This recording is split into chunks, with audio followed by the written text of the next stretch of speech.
अस्सलाम वालेकुम, मेरा नाम है doctor Afira Kaleem and I am from dental academy. आज जो चैप्टर हमने पढ़ना है वो है non carious lesions and their management. ठीक है, यानी कि हमें पता है यूजली जो टूथ लॉस होता है वो किसी भी केरियस रीज़न की वजह से आपका टूथ लॉस हो रहा होता है, लेकिन कहते हैं काफ़ी सारी ऐसी नॉन केरियस कंडीशंस भी होती हैं जिनकी वजह से जो टूथ का स्ट्रक्चर है वो लॉस होता है। और ये मेजरली जो मोस्ट कॉमनली ये जो लीजन्स होते हैं ये आपके सर्वाइकल थर्ड में या जिंजाइवल थर्ड में हो रहे होते हैं, और ये कौन सी आपकी किसी भी फेशियल या लिंगुअल सरफेस पे सर्वाइकल एरियाज को इन्वॉल्व करेंगे, जो कि आपके फ्यूचर में जाके क्लास 5 कैविटी बनाते होते हैं। अच्छा, अब ये जो चैप्टर है काफ़ी सिंपल सा इजी सा चैप्टर है, कोई इतनी ज़्यादा इसके अंदर मुश्किल बातें नहीं हैं। सबसे पहले आ जाते हैं नॉन केरियस लीजन्स हमने पढ़ने। सबसे पहले हमारे पास यहाँ पे लीजन आता है इरोजन का। इरोजन हमें पता है दांत की इरोजन तब होती है जब भी आपके टूथ सरफेस जो है वो लॉस हो जाए बाय एनी केमिकल एक्शन, जिसके अंदर कोई भी डीमिनरलाइजिंग एजेंट्स हो सकते हैं, कोई एसिड्स हो सकते हैं जिनका पीएच नॉर्मल से लो होता है और वो क्या करता है आपकी सरफेस को इरोड करवाता है, ठीक है, वेयर करवाता है। अब ये जो इरोजन है ये भी दो टाइप्स की हो सकती है। एक होती है आपकी इंट्रिंसिक इरोजन और एक होती है एक्सट्रिंसिक इरोजन। इंट्रिंसिक इरोजन वो होती है जिसके अंदर जो भी एसिड होता है इरोजन कराने वाला वो एंड्रोजिनस होता है, यानी कि वो आपकी बॉडी के अंदर से ही आ रहा होता है, और ये मोस्टली आपकी गैस्ट्रिक ओरिजिन से ये आपका एंडोजिनस एसिड प्रोड्यूस होता है। अब ये किन किन केसेस में होता है, कहते हैं या तो कोई रिकरेंट वॉमिटिंग हो रही हो। रिकरेंट वॉमिटिंग होगी तो ऑफकोर्स जीआईटी से सारा फ्लूइड बाहर आएगा और वो एसिडिक फ्लूइड होगा तो आपकी टीथ की इनर लिंगुअल सर्फेसिस को क्या करेगा, इरोड करवाएगा। अब रिकरेंट वॉमिटिंग जो है वो भी दो कंडीशंस में होती है, कोई ईटिंग डिसऑर्डर हो सकता है या कोई मेडिकल कंडीशन हो सकती है। ईटिंग डिसऑर्डर में एनोरेक्सिया नर्वोजा आ जाता है जिसके अंदर डाइटरी कंस्ट्रिक्शन हो जाती है पेशेंट की और उसकी वजह से पेशेंट को वॉमिटिंग आती है। और दूसरा आ जाता है बुलिमिया नर्वोजा जिसके अंदर पेशेंट बहुत ज़्यादा खाना खाता है एंड देन उसको सेल्फ इंड्यूस्ड वॉमिटिंग करवाता होता है। ये तो दो हो गए आपके ईटिंग डिसऑर्डर्स जिसकी वजह से रिकरेंट वॉमिटिंग हो सकती है। उसके अलावा हमारे पास कुछ मेडिकल कंडीशंस भी होती हैं जिसके अंदर कोई गैस्ट्रोइंटेस्टाइनल डिसऑर्डर्स हो गए, पेप्टिक अल्सर, हियाटिक हर्निया या इंटेस्टाइनल ऑब्स्ट्रक्शन जिनकी वजह से आपकी रिकरेंट वॉमिटिंग हो सकती है। कोई मेटाबॉलिक एंडोक्राइन डिसऑर्डर्स हो गए या कोई न्यूरोलॉजिकल डिसऑर्डर्स हो गए जिनके अंदर आपकी कोई साइड इफेक्ट्स ऑफ ड्रग है जिसकी वजह से वॉमिटिंग हो रही है, कोई साइकोजेनिक वॉमिटिंग सिंड्रोम है, कोई क्रॉनिक अल्कोहलिज्म है जिस अल्कोहलिज्म में भी और बिंज ड्रिंकिंग में भी वॉमिटिंग इंड्यूस होती है, और लास्ट में प्रेगनेंसी इंड्यूस्ड वॉमिटिंग हो सकती है। तो ये हमारी मेडिकल कंडीशंस हो गई जिसके अंदर रिकरेंट वॉमिटिंग है। सेकेंड कंडीशन जिसके अंदर आपको मुंह में एसिडिक रिफ्लक्स आ सकता है वो होता है गर्ड का, जिसको हम कहते हैं गैस्ट्रो इसोफेगल रिफ्लक्स डिजीज, जिसके अंदर खुद ही से आपका क्या हो जाता है, रिफ्लेक्स होता है और जीआईटी से फ्लूइड जो है वो आपकी ओरल कैविटी में आता है। इसके अंदर कहते हैं यही आपका रिगर्गिटेशन हो रही होती है एसिडिक फ्लूइड की। और लास्ट में आ जाता है हमारे पास रूमिनेशन। रूमिनेशन क्या होती है, रूमिनेशन मोस्टली यंग इन्फेंट्स में होती है और ये भी क्या होती है, ये रिपीटेटिव एफर्टलेस रिगर्गिटेशन होती है अनडाइजेस्टेड फूड की। जैसे बच्चों के अंदर होता है वो दूध पीते हैं और एकदम से कुछ पोर्शन वो दूध का बाहर निकाल देते हैं, ठीक है, तो वो अनडाइजेस्टेड फूड ही थोड़ी टाइम बाद जब मुंह में वापस आ जाता है इसको हम रूमिनेशन कहते हैं। तो ये हो गई हमारी इंट्रिंसिक इरोजन की क्लासिफिकेशन।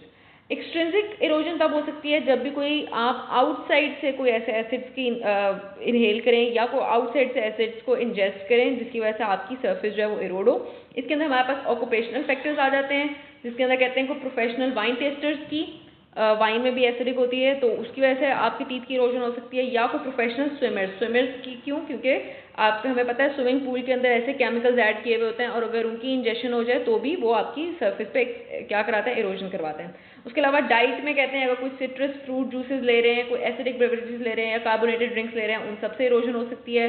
मेडिकमेंट्स में एस्प्रिन या एस्कॉर्बिक एसिड में विटामिन सी होता है, उसकी वजह से इरोजन हो सकती है। और लास्ट में कोई लाइफस्टाइल ही ऐसा है जिसके अंदर कोई इस तरह की ड्रिंक्स ली जा रही हैं या कोई ऐसा एरिया है जहाँ पे बहुत ज़्यादा स्मोक प्रेजेंट होती है, उनकी इनहेलेशन से भी क्या होता है, इरोजन जो है टीथ की पॉसिबल होती है।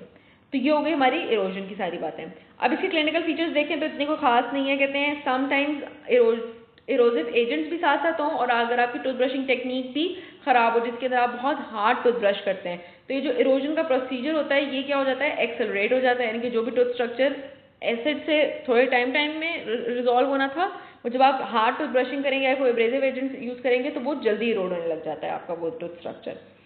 अच्छा, उसके अलावा देखें तो कहते हैं ये जो डिफेक्ट्स होते हैं जो भी आपके जीआईटी जो इंट्रिंसिक इरोजन की हो रहे थे वो मोस्टली आपकी पैलेटल सरफेस पे पहले आते हैं अपर टीथ की, और उसके अलावा lingual surface of lower teeth में पहले आएंगे।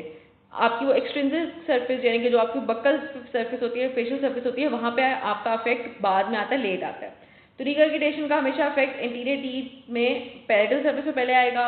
उसके अलावा कहते हैं जो एक्सट्रिंसिक इरोजन होती है उसका अफेक्ट जो है वो फेशियल एस्पेक्ट और बक्कल एस्पेक्ट पे पहले आएगा, ठीक है। अच्छा, अब ये जो प्रेजेंटेशन बनती हैं इरोजन की, अगर आपकी क्रूजल सरफेस पे बन रही है तो उसके अंदर कप्ड आउट अपीयरेंस आती है। कप्ड आउट अपीयरेंस क्या होती है कि आपका बीच में से टूथ जो है वो हॉलो होने लग जाता है। ऑलमोस्ट कुछ इस तरीके की अपीयरेंस होती है कप्ड आउट की, कि बीच में से टूथ जो है वो हॉलो होने लग जाता है, सराउंडिंग में आपका सारा क्या प्रेजेंट होता है, टूथ स्ट्रक्चर प्रेजेंट होता है।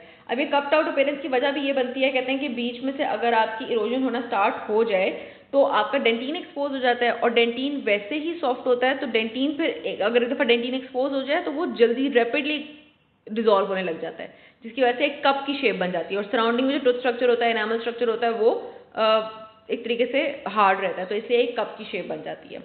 उसके अलावा कहते हैं जब भी लेमन जूस अगर ज़्यादा लिया जाए तो क्या हो जाता है, आपकी क्रीसेंट शेप या डिश शेप डिफेक्ट बन जाता है। क्रीसेंट शेप डिफेक्ट जो है वो इस तरीके का एक डिफेक्ट आपको सर्वाइकल एरियाज में मिल रहा होता है, ठीक है। उसके अलावा कहते हैं फर्दर इरोजन जो हो सकती है वो कोई स्पोर्ट्स ड्रिंक लेने से, कोई हर्बल टीज लेने से, या कीमोथेरेपी की वजह से वॉमिटिंग वगैरह होने से जो है फर्दर इरोजन वगैरह प्रोसीड हो सकती है। अच्छा, बस इसके अंदर इरोजन में इतनी ही बातें काफ़ी थी। अच्छा, दूसरी हमारे पास कंडीशन आती है एट्रीजन की। एट्रीजन हमारा मैकेनिकल वेयर होता है अपनी इंसाइजल या exclusive surface of the tooth का, जो कि दो टीथ के आपस में इंटरेक्शन की वजह से हो रहा होता है। अब ये दो टीथ का इंटरेक्शन है, ये फंक्शनल भी हो सकता है और पैरा फंक्शनल भी हो सकता है। फंक्शनल के अंदर वही नॉर्मल बात है कि आप विद टाइम आप अपने दांतों को मूव करते रहते हैं, आपस में रगड़ते रहते हैं दांत, तो वो जो मैकेनिकल वेयर आएगा वो फंक्शनल वेयर के अंदर आ जाएगा। पैरा फंक्शनल में क्या होता है कि बंदा कोई इस तरह की कोई हैबिट करे जिसमें आप एक्स्ट्रा अपने टीथ को ग्राइंड करते हो, जिसके अंदर ब्रुक्सिज्म आ जाता है, ठीक है। तो एट्रीजन का जो लफ्ज है वो आपने ऐसे याद रखना है कि दो टीज इसके अंदर आ रहे हैं, ठीक है। तो जब दो टीज यानी कि दो टीथ आपस में मिलेंगे तो एट्रीजन होती है, और जो अब्रेजन होती है यहाँ पे कोई टी नहीं है, तो इसके अंदर एक दांत किसी एक्सटर्नल मटेरियल से जब टच में आता है तो जो वेयर होता है उसको हम अब्रेजन कहते हैं। अब्रेजन की भी डेफिनेशन यहीं पे देख लेते हैं, तो कहते हैं abnormal tooth loss resulting from direct forces of friction between teeth and external object. इसके अंदर कोई ब्रश हो सकता है, कोई टूथपिक हो सकता है, कोई नेल बाइटिंग हो सकती है, कोई भी एक्सटर्नल ऑब्जेक्ट अगर आपके दांतों के साथ फ्रिक्शन प्रोड्यूस करता है और टूथ लॉस होता है तो उसको हम अब्रेजन कहते हैं, और दांतों के आपस में कॉन्टैक्ट की वजह से टूथ लॉस होगा तो उसको हम एट्रीजन कहते हैं। अच्छा, इट्रीजन की इटियोलॉजी में कहते हैं कोई हैबिट्स हो सकती हैं, ठीक है, जिसके अंदर टूथ ग्राइंडिंग और ब्रुक्सिज्म आ जाता है। अब इसकी भी कहते हैं कोई वजह होती है कि ब्रुक्सिज्म बंदा क्यों कर रहा है, कोई स्ट्रेस हो सकता है, कोई स्लीप एपनिया या एयरवेज इश्यूज हो सकते हैं जिसकी वजह से पर्सन जो है वो ब्रुक्सिज्म या पैरा फंक्शनल हैबिट्स को अडॉप्ट करता है। अब इसके क्लिनिकल फीचर्स क्या होते हैं, कहते हैं आपकी जो एनामल की जो कस्ट उस पे एनामल होता है वो वोर्न ऑफ होने लग जाता है और एक कप्ड आउट एरिया बन जाता है, जिसके अंदर आपका एक्सपोज डेंटिन जो है वो फास्टर वेयर आउट करता है। वही जो मैंने अभी ऊपर आपको बात बताई थी, जो कप्ड आउट एरियाज बनते हैं वो कैसे बनते हैं कि सब डेंटिन एक्सपोज हो जाएगा तो सॉफ्टवेयर डेंटिन ज़्यादा जल्दी वेयर आउट होने लग जाएगा। उसके अलावा कहते हैं ये जो कप्ड आउट अपीयरेंसेस होती हैं ये काफ़ी अनोइंग होती हैं, क्योंकि यहाँ पे फूड की प्रिजर्वेशन हो सकती है और सराउंडिंग सरफेस पे जो भी इनामल रह जाता है वो ज़रा शार्प रह जाता है। वो जैसे ऊपर पिक्चर बनाई हुई थी कि सराउंडिंग सरफेस पे शार्प इनामल रह गया हुआ है, बीच में कप अपीयरेंस बन गई हुई है, तो यहाँ पे फूड रिटेंशन आएगी। अच्छा, उसके अलावा कहते हैं अगर बहुत ज़्यादा हैवी लोडिंग हो या बहुत हैवी क्लेंचिंग करता हो पेशेंट, यानी कि बहुत फोर्सफुली अपने दांतों को क्लेंच करता हो, तो उससे क्या होता है इनेमल लेयर के अंदर क्रेज लाइन आने लग जाती है। अभी जो क्रेज लाइन होती है ये सिर्फ कहते हैं आपकी इनेमल सरफेस पे ही प्रेजेंट होती है और ये आपके डेंटिनो इनेमल जंक्शन तक प्रोग्रेस नहीं करती। अब क्रेज लाइन की वजह से कोई सेंसिटिविटी डेवलप नहीं होती क्योंकि कोई डेंटिन एक्सपोज नहीं हो रहा, सिंपल इनेमल के ऊपर एक लाइन आ जाती है जो कि मोस्टली काफ़ी लोगों के अंदर प्रेजेंट होती है ये लाइन। अब ये लाइन जो है सिर्फ मसला क्या करती है कि एक एस्थेटिक अपीयरेंस जो है वो थोड़ी सी अजीब आ जाती है कि दांत के ऊपर एक लाइन सी आ रही है, लेकिन वैसे इसका कोई इशू नहीं आता।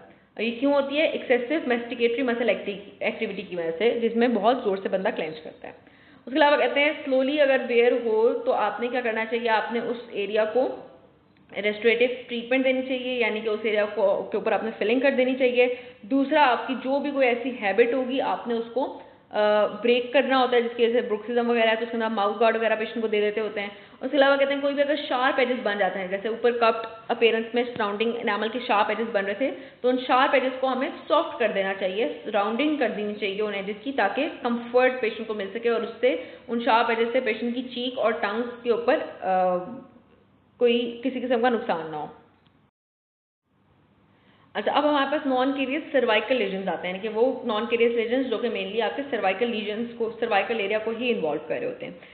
अब फ्रैक्शन अब्रेजन उसके अंदर से एक होता है। अब्रेजन कैसे होता है वो भी हमने पढ़ लिया। अब उसकी डेफिनेशन, उसकी इटियोलॉजी क्या क्या है। कहते हैं कोई इम्प्रॉपर ब्रशिंग हैबिट्स हो, जिसके अंदर बहुत ब्रशिंग टेक्निक बहुत एग्रेसिव हो, ब्रशिंग फोर्स आपकी बहुत ज़्यादा हो, ब्रश ब्रिस्टल की स्टिफनेस ज़्यादा हो, हार्ड ब्रिस्टल्स वाला पेशेंट जो है ब्रश यूज़ करता हो, उसके अलावा बहुत ज़्यादा टाइम पे ब्रश करता हो और फ्रिक्वेंसी बहुत ज़्यादा हो। मतलब अगर ब्रशिंग टेक्निक भी सही नहीं होगी, उसको बहुत ज़्यादा ब्रश किया जाएगा तो दांत जो है वो अब्रेड हो जाते हैं। उसके अलावा कहते हैं हिबिचुअल च्यूइंग ऑन हार्ड ऑब्जेक्ट्स, जिसके अंदर पेपर क्लिप्स आ जाते हैं, पेन्स आ जाते हैं, पेंसिल्स आ जाते हैं, नेल्स आ जाते हैं। अगर पेशेंट नेल बाइटिंग कर रहा है, कोई पिन्स की बाइटिंग कर रहा है, तो इन सब की वजह से भी क्या हो सकती है, अब अब्रेजन हो सकती है। और लास्ट में कहते हैं कोई क्रॉनिक यूज है ऑफ हाई एब्रेसिव एजेंट्स, जिसके अंदर स्मोकलेस टोबैको आ सकती है। स्मोकलेस टोबैको एक तरीके से जैसे एरिका नट्स टाइप होते हैं, उस तरह की चीज़ होती है। तो छालिया जैसी चीज़ों को अगर बंदा च्यू करता रहे तो उसकी वजह से भी क्या होगी, अब्रेजन हो जाएगी। अच्छा, उसके अलावा और इनएडिक्वेटली वॉश वेजिटेबल्स, इनएडिक्वेटली वॉश वेजिटेबल्स के अंदर सैंड होगी, सैंड को अगर वो वाली सैंड जो अगर आप च्यू करेंगे तो अगेन अब्रेजन होगी। क्लिनिकल फीचर्स क्या है? क्लिनिकल फीचर्स वही हैं, सर्वाइकल एरियाज पे राउंडेड नॉच्ड जिंजाइवल पोर्शन जो है वो बनने लग जाएगा, एक नॉच्ड अपीयरेंस आने लग जाएगी। ठीक है, नॉच्ड अपीयरेंस किस तरीके की होती है? सिंपल इस तरीके का एक लीजन बनने लग जाएगा। ऊपर भी इन्होंने बनाया हुआ, वैसे दिखाया हुआ है, अगर हम ऊपर देखें, हाँ जी, इसमें देखो तो ये डी के अंदर उन्होंने जो है ना शो की हुई है प्रॉपर अब्रेजन। ये एग्रेसिव टूथ ब्रशिंग की वजह से ये हो रही होती है। ठीक है, और ये नॉच्ड अपीयरेंस होती है, यानी कि एक अंदर से राउंडेड करके इसकी डिफेक्ट की अपीयरेंस होती है। अच्छा, इसमें और देखें तो आ जाता है कि ये जो सरफेस की डिफेक्ट की जो सरफेस होती है स्मूथ होती है। ठीक है, तो इसके अंदर कहते हैं इसको रिस्टोर करने से ज़्यादा जो इंपॉर्टेंट होता है वो इसकी कॉज को एलिमिनेट करना इंपॉर्टेंट होता है, क्योंकि अगर ये सरफेस स्मूथ है इस तरीके से नॉच, तो इतनी यहाँ पे फूड रिटेंशन वगैरह नहीं होगी, मसला और प्रोग्रेस नहीं होगा अगर आप इसकी कॉज को एलिमिनेट कर दें। तो मोस्ट कॉमन इसके अंदर जो चीज़ होती है इसको ट्रीट करने की, वो इसकी कॉज की एलिमिनेशन होती है।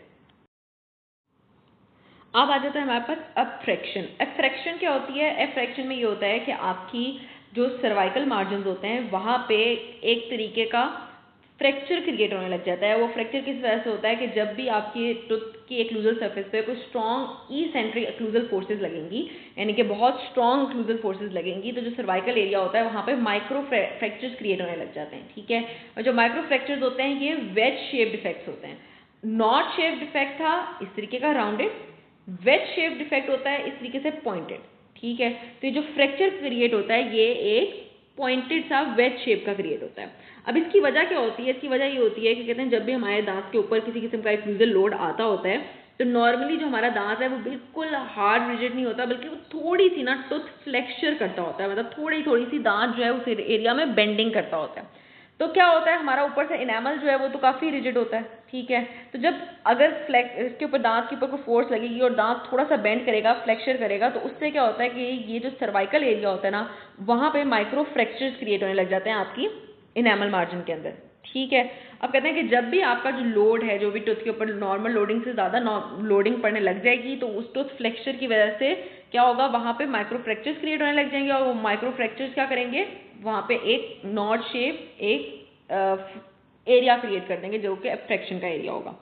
ठीक है, नीचे मैकेनिज्म ऑफ अफ्रैक्शन में ये लिखा हुआ है कि tooth flexure during abnormal occlusal interaction, कोई भी एबनॉर्मल एक्लूजल लोडिंग आई तो टूथ ने फ्लेक्चर किया।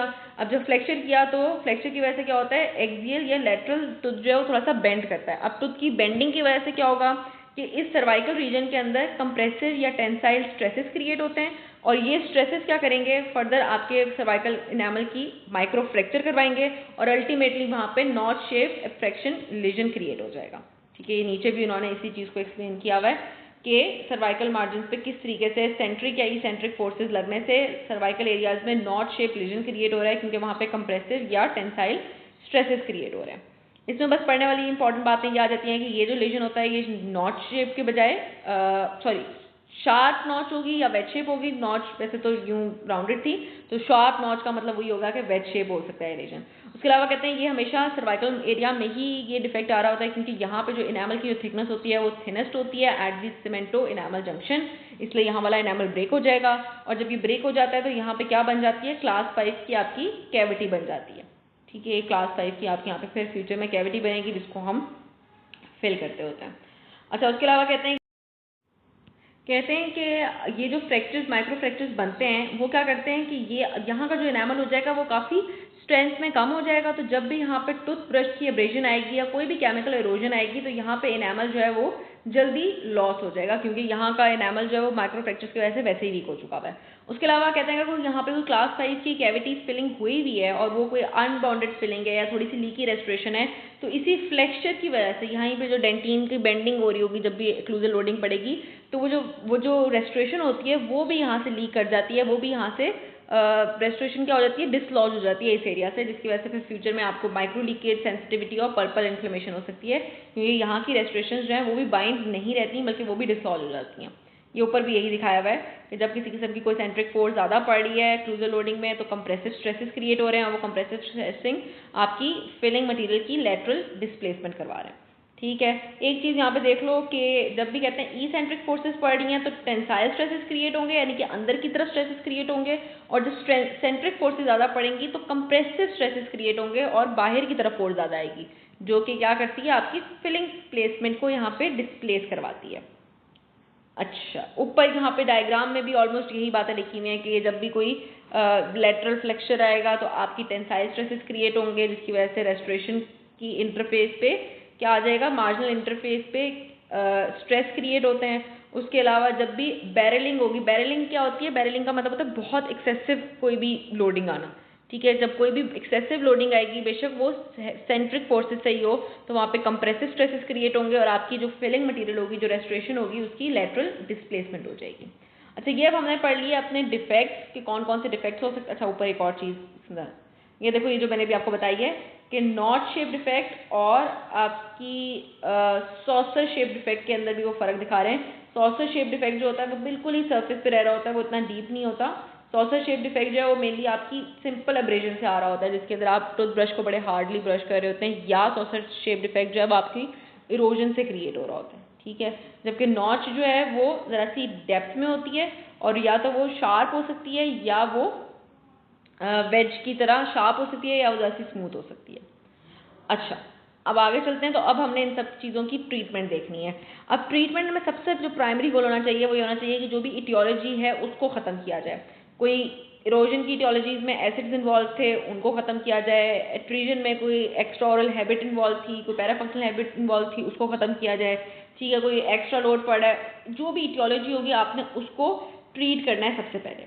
अच्छा, उसके बाद आ जाती है उन चीज़ों को रिस्टोर करने का, मतलब उन एरियाज को फिलिंग लगा के उस एरिया को रिस्टोर करने का।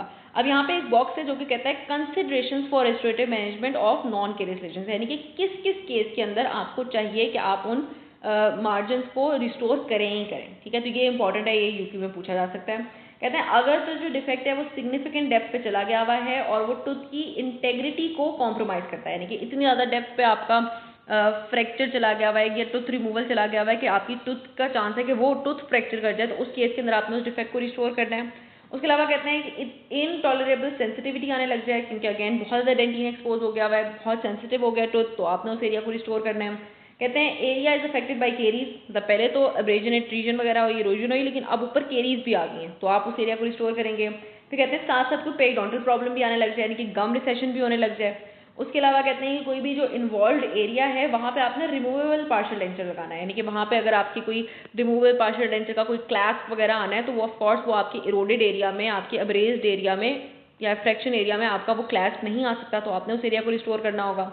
उसके अलावा कहते हैं कि the depth of the defect is just to be close to be pulp, यानी कि पल्प के बहुत करीब अगर आप चले गए हैं तो भी उस एरिया को रिस्टोर करें।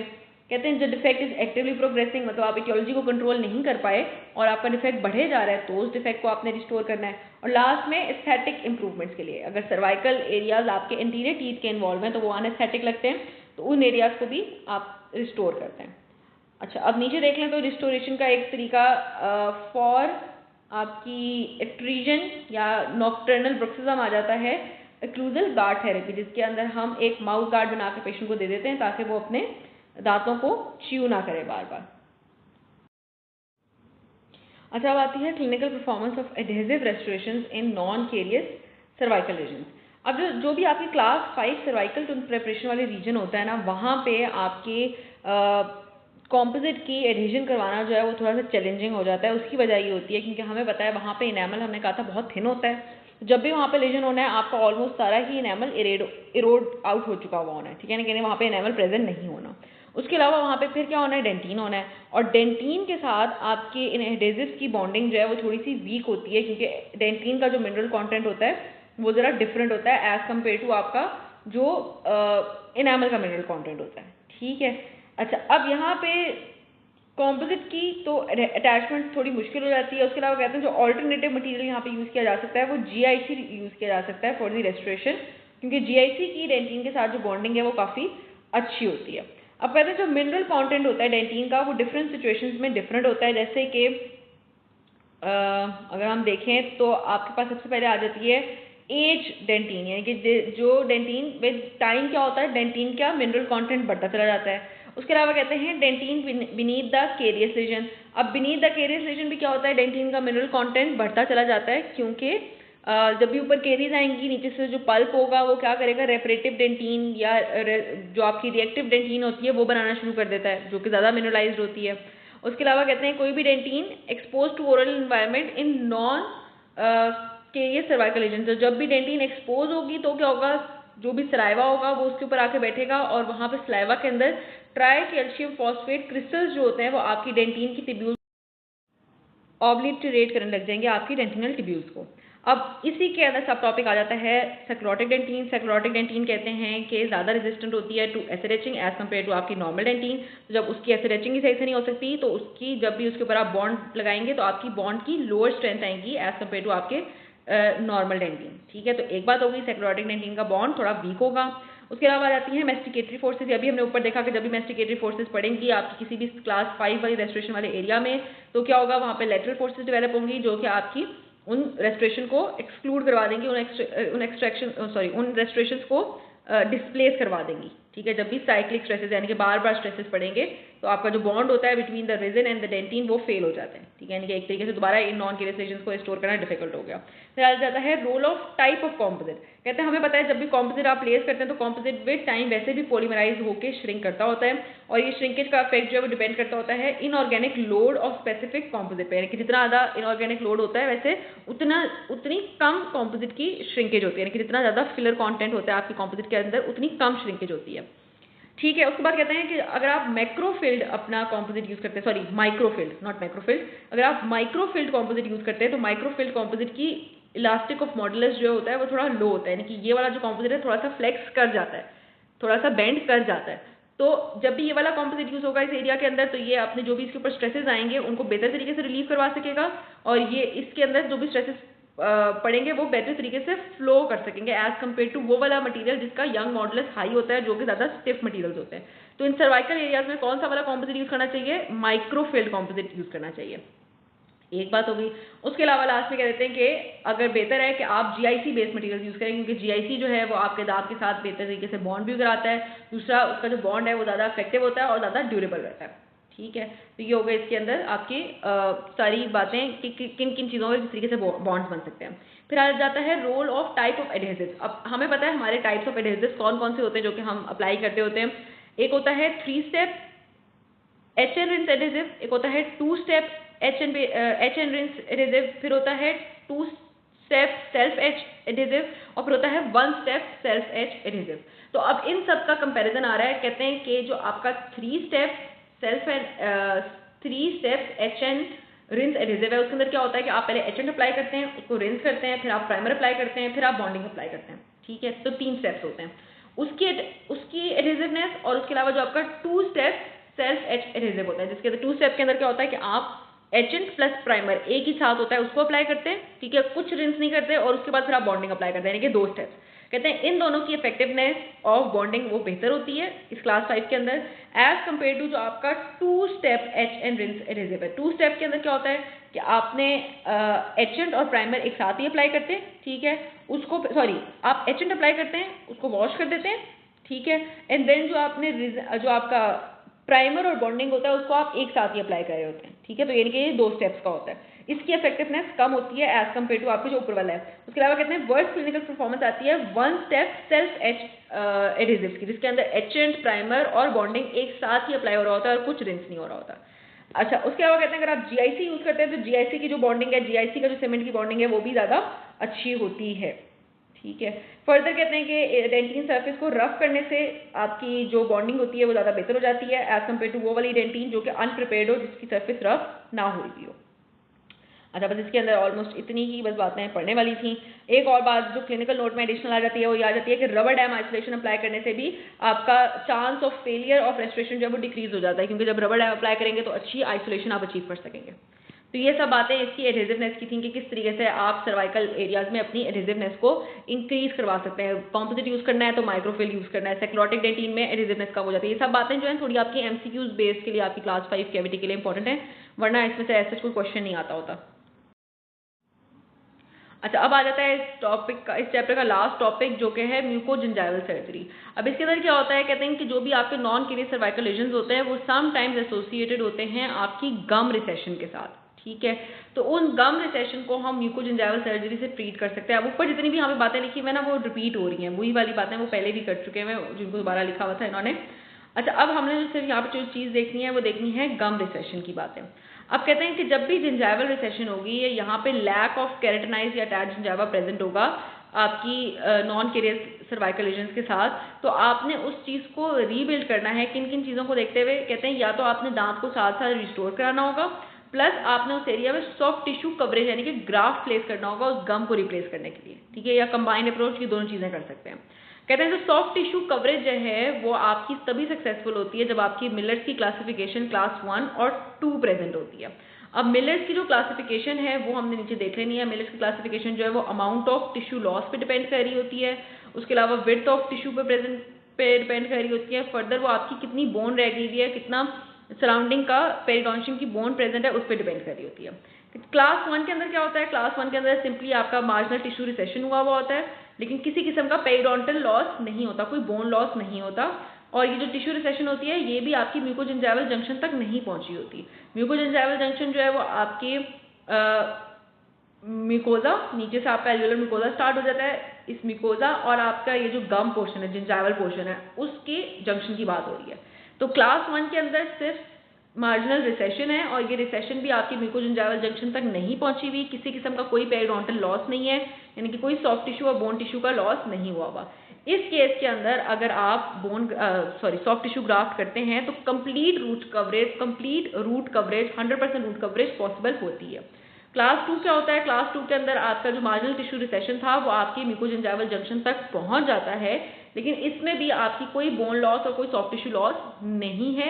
इस केस के अंदर भी जब आप रूट कवरेज करें, इस केस के अंदर भी जब आप सॉफ्ट टिश्यू ग्राफ्ट डालेंगे तो 100% रूट कवरेज इज पॉसिबल। अब क्लास 3 में क्या होता है, आपकी जो रिसेशन होती है वो भी म्यूकोजिंजाइवल जंक्शन से बियॉन्ड जा रही होती है, प्लस आपका इंटरडेंटल बोन लॉस जो है वो भी शुरू हो चुका हुआ होता है। ठीक है, इस केस में कहते हैं जब इंटरडेंटल बोन लॉस शुरू हो जाए तो 100% root coverage is not possible with soft tissue graft. ठीक है, लास्ट में आ जाता है क्लास 4। क्लास 4 के अंदर मार्जिनल टिश्यू रिसेशन तो है ही है, प्लस कहते हैं एडवांस इंटरडेंटल टिश्यू लॉस भी होने लग जाता है। ठीक है, यानी कि इस केस में ना सिर्फ आपकी माइन्यूट किस्म का इंटरडेंटल बोन लॉस है और सॉफ्ट टिश्यू बोन लॉस है, बल्कि आपकी एडवांस इंटरडेंटल टिश्यू लॉस होने लग गया हुआ है, जिसकी वजह से आपकी रूट कवरेज जो है वो अब पॉसिबल नहीं होती, क्योंकि इसमें देखो तो के बीच में से ही आपकी बोन जो है वो रिसेस होने लगी हुई है और आपका सॉफ्ट टिश्यू रिसेस होने लग गया हुआ है, तो अब इसकी रूट कवरेज पॉसिबल नहीं होगी इवन विद द ग्राफ्ट।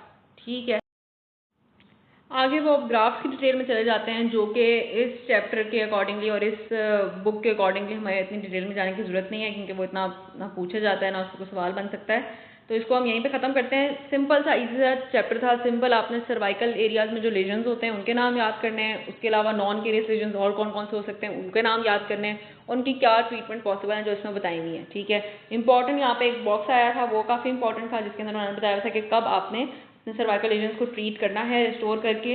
ठीक है, वो एक बॉक्स याद करना है और बाकी सिंपल ये एमसीक्यूज के लिए चैप्टर इंपॉर्टेंट है कि कौन सा एडहेसिव कहाँ पे कितना वर्क करता है, वो वाली बस चीज़ें देखनी है। बाकी इतना कोई ज़्यादा ना मुश्किल चैप्टर है ना इतना इंपॉर्टेंट चैप्टर है।